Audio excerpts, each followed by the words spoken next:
Achtung 30. Hello and welcome to this week's What's in Your Box, and it's Wild Box number 38. Now we still have quite a lot of greenery coming through. The severe winter weather we've been threatened with hasn't manifested itself yet, so consequently we still have Alexanders, wild chervil, wild poppy leaf and sea beet. And the wild chervil and Alexanders are both occupying the space of parsley this week in a kind of tabbouleh variation.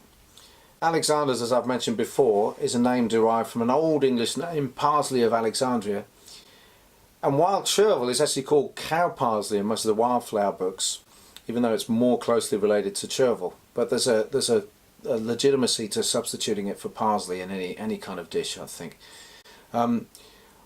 Also, with the tabbouleh, we're using the wild poppy leaf, which is a very mild salad leaf or green. It's very versatile. I mean, you could use it in pretty much any context, salad or greens wise.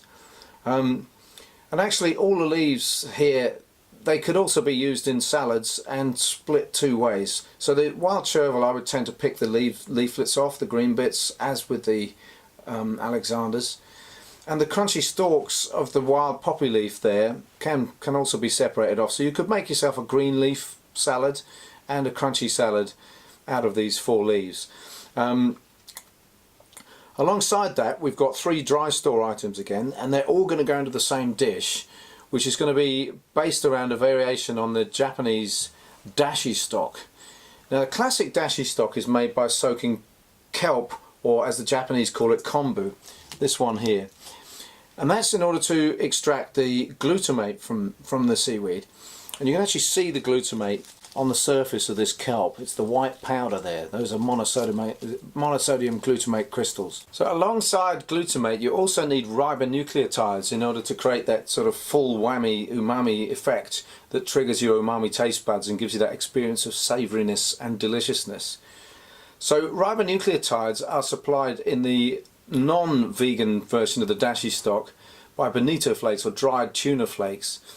However, there's a vegan version that uses shiitake mushrooms, and in this case we're going to use both a mushroom in the form of these wood bluets here, which we dried in the autumn, and also some dulse, which also has these very meaty umami notes. So with all of that together, we start out with a lovely vegan dashi stock. And to that are going to be added some soba noodles, buckwheat noodles in other words, and some of the rolled up and finely sliced leaves of the sea beet. So that leaves us with just one of the dishes this week, which is a seaweed tartare recipe, and that is going to be made with some of the leftover kelp that we don't use in the noodle broth.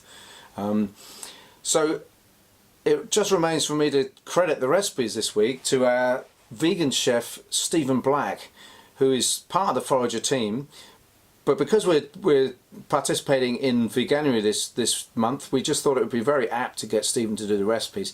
And actually, I think we're just going to roll with it and let that carry on for the foreseeable future, because it increasingly seems to me apt and valid to make the recipes plant-based when all it is that we do is plants. And I'm really excited by the idea, even though I'm not a vegan myself, of the culinary potential of just using plants. It's seems such a great challenge that we derive all our flavours and textures and indeed nutrients from plants when there is such a vast array of plants available.